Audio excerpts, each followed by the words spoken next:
It's Friday morning and this Manitou that's been on demo is going back. Gonna have a little look at what I like about it and what I don't like about it.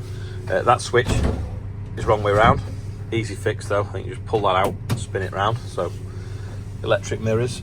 It doesn't do that one though, does it? It does that one, I think. This is quite good as well. You can spin the camera. So that's the rear camera, and that's down the side, which is that one there, which is pretty nifty. It's got a hand throttle that just falls to hand. That's quite good. You know, if you had the concrete mixer on and wanted to mix concrete, no idea how you hold the spool on though. That, for some reason, the one that your hand falls on the easiest is the top one. That does the locking pin at the front. See, whereas that one does the boom. Visibility. It's great to be able to see behind with that mirror, but it kind of stops you being able to see over there. It's got a massive parcel shelf on the back that you could fit a dog or a small child on a cup holder. That's good, it goes up and down with you on the seat. Auto stop start, so like your car when you stop at the traffic lights, it turns itself off. This, if you leave it idling for a minute, it'll turn itself off. You've got all these programmable functions as well, so you can save a bit where the bucket's at, so when you kind of like you're tipping a wagon, you can come back and I think you're holding it'll go to where you left it. Morgan was playing with that. Yeah, I just don't think the vision's as good as the Merlot though, if I'm honest. I think that's the hands-free kit as well, that little microphone. So, loads of cubby holes, loads of storage. Vision up though is amazing because they've kind of got the angle of that just right. Like if you look from the other direction, obviously it's solid, but they've got the angle so you just see straight through it. Loads of lights on it as well. I feel like the door could open a bit wider though. And a nice cubby hole could probably get in your way. Loads of storage. I feel as well, don't know, I've never measured, but I feel like when your bucket's on, it's like your boom's already out about a foot. So when you go around the bend, you just have to watch. That's a good idea, stop stuff falling down the boom, gathering in the back of the machine, which is one thing the Merlot, so you end up with loads of wheat, kind of like growing in the back there. It's got auto lube on it, which is brilliant because everyone forgets to grease them, especially in the yard when everyone just jumps on and off them. Good pickle pitch. I haven't used it, but it's not the biggest of mirrors, but presumably you could point that camera down and see better with it. These fold up out the way, little clip holds them there. It's a good idea. Now this machine is I think it's 5 tonnes at 8 metres, 145 horsepower. It's a demonstrator, so it's obviously been on demo here for a week, and the guy from Manitou, David Clark, he said if anyone wants it, get in touch with them, so presumably your local Manitou dealer, and they will arrange for you to send it on demo. It's a good tool for in a grain store, because when we put the grain bucket on the front of it, it'd hold 3.5 tonne I think, or 3.2 tonne. So yeah, demo Manitou doing the rounds, get in touch with them. I've left it idle, I thought it was going to turn itself off, but it hasn't. But it might be just because the engine's cold perhaps, so I'll turn it off myself. But yeah, I thought I'd give you a good demonstration of how it turns off. That's dead simple, Manitou's hitch, really is. Putting buckets on. I've been looking at that, and someone's been watching me. Doesn't look happy this morning, does he? Turned his cot round so we can see more down the yard. Get a video in case he drops it.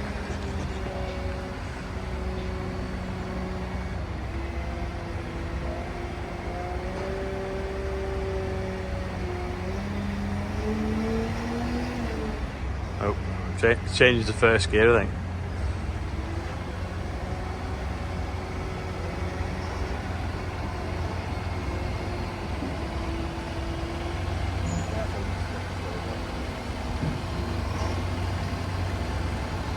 putting a grab on, and then the buckets fitted inside each other with the pallet forks. I didn't know it had pallet forks till we dug them out before. It's a big bucket, that, isn't it? It's like nearly bigger than the machine.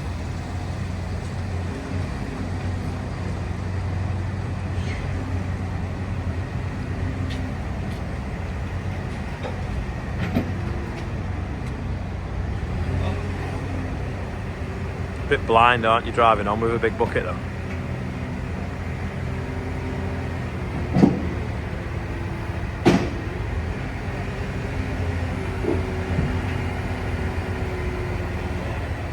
Heavy lump, innit?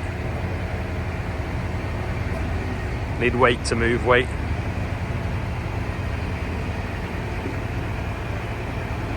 I realise how wide it was till you parked in on a wagon. Nearly fills it. It's there, Kubota branded. It's Metcalfe Farms. Didn't realise they did the haulage for Kubota. They've got a couple of wagons wrapped with Kubota on.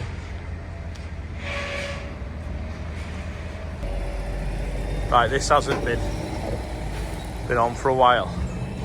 Rob's going to take some wood chip, so we'll see how much water comes out the back of it. That's quite high because it's coming out the drain hatch.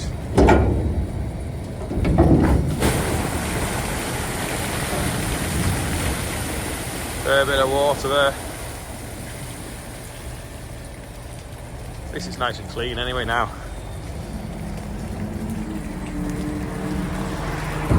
Spotless. I think it's going to Staffordshire now. Rob's loaded with chip, he's just going to fill up with diesel. Drop that off. Got a spray sheet now, I'm going to go and have a look what we're doing. Morgan's weighing that trailer empty, he's going to load it with straw now while Rob's taking chip. And when Rob comes back, he'll then take straw. Shame, in fact, there's a drawbar behind that, it's pretty much going past the same place. John's just filled up now, he's going to go and put a bit of pre-emergence on the beans that we drilled. Hopefully it won't make too much mess. Morgan's digging some straw out for Chicken Man. 2-year-old straw. Might be a bit windy, but we're trying to find somewhere to drill. So it's dry enough to travel with the quad. A bit spongy in places, but hopefully we'll be able to get on with it. You can see where the spray has been. This was drilled with wheat that failed. So we've tidied it up. So we'll try it. See if we can get the rest of the beans in this afternoon. It's nice wind though, so quite a big open flat field. Just put this bracket up here so I can click you in and start recording, and in a few minutes I'm going to drive past a wagon that's fell off the back of a truck, so you might be able to see on here better.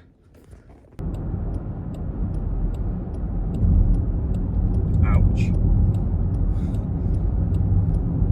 First cut of this grass at Brookhouse this morning. I've come to rod this drain, but somehow I don't think I'm going to be rodding it from in there, because that's like 4 foot deep.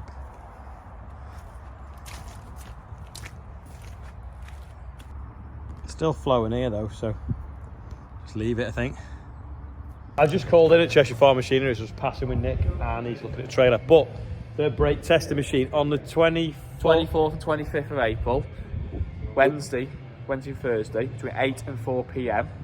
Yeah, you can bring your trailers and get a brake test done, and you're doing it for half price on them 2 days. So yeah, half price. You've got a twin axle trailer, it's about 75 quid. A single axle trailer, 50. Be 50 quid. £50. And a tri-axle would be £100. So yeah, 24th and 25th of April, those 2 days only, 50% cut slashing prices. Yeah, so you can put them on this machine here, and it plugs in the air lines, spins them up, puts the brakes on, does all the thing, and tells you how well the brakes are working. So if there's anything wrong, you can address it. It's a 35-point test, so 35 points are checked on your trailer. Oh, so you're not just testing the brakes, you're going to test the whole trailer for that price? No, so it's a full inspection. So it's a full trailer inspection and a brake test, including that price. Oh, right. 35-point check on your inspection, and then a full brake performance test as well. That's all included in that price. So you can pretty much get all your trailers sort of nearly, it's not an MOT, but a MOT field ready for outside the season. Basically, yeah. Yeah, so 24th and 24th and 25th of April. Cheshire Farm Machinery. Be there, be square. That's handy, goes on the mid-digger. We could do with that in the brew room for tidying up. Cleaning the cups. Back from looking at trailer brake testers now to filling up with seed. Feels wet, but we're just going to go and try. So, Morgan's convinced a ton's going to fit in. I was going to put half a ton in, but he thinks a ton will fit, so fingers crossed. He's got it ready so that he can shut the neck off if it's not going to go. He's just filling the corners now. They are quite heavy beans, so they will fit in a big space. You know, you don't need a very big space to fit a ton in. But that hopper at the best of times only holds about 1.25 tons. Well, believe it or not, it did actually fit in, so it's properly brim full now, so that's going to keep him busy for an hour or so. So I'll take some more seed up to the field and a bag of a roll of pipe to Bill and Joe, because they're still draining by the airport. Morgan's off now, and Olivia's making a hedgehog house out of bits of pallet boxes and wood. I've just got some pipe out. I can just load up with seed now. Rob's just off now with straw for the chicken man. Power in his wood, he's got a boiler like ours, we can run on straw or wood chip, so it's the power in his boiler for keeping the chickens warm. Far from ideal conditions, but it's doing it. Sitting up on top.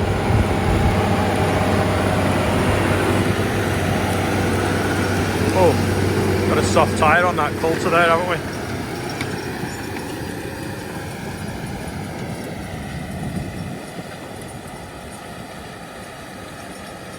Just look at this.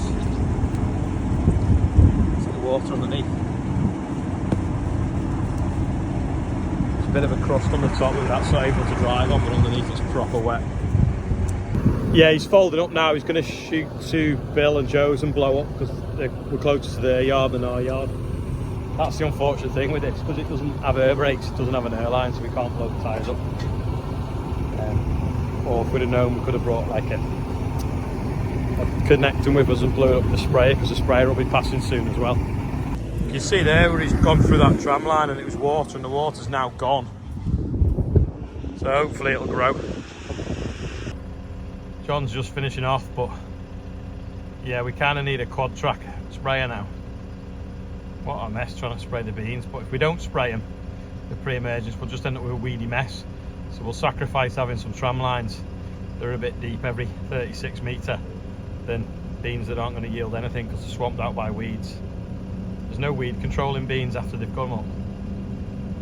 We're in fields at this time of year when you'd never ever even think about going in them, but just needs must. It's a proper aerial line, it. You can see the size of it next to a shipping container. See how they're getting on up here with the drainer. I think they've nearly finished, they're just doing the last bit into the pond, I think, with the digger. Up here somewhere.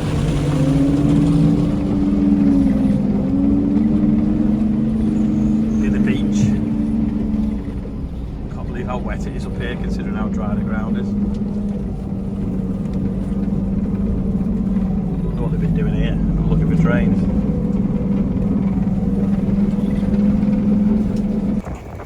Pretty straight that, Joe.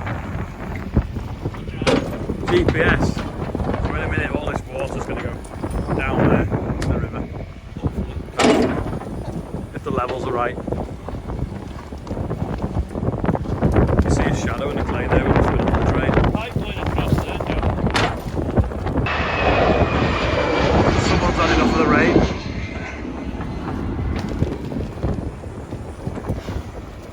Joe's going to let that water go now. Bill's going to go surfing on his spade. Yeah, they dug right along here trying to find the outlet to them ponds, but couldn't find it, but could just find some really shallow drains. So they've been cleaning them out and jetting them. Anyway, now they've put a new outlet to the pond, so hopefully it should dry up better, because the pond's just been overflowing on the field for ages. just making everything wet around it. I'm going to shoot back to the drill now and lift another bag of seed into it. It's pretty incredible really where that thing goes.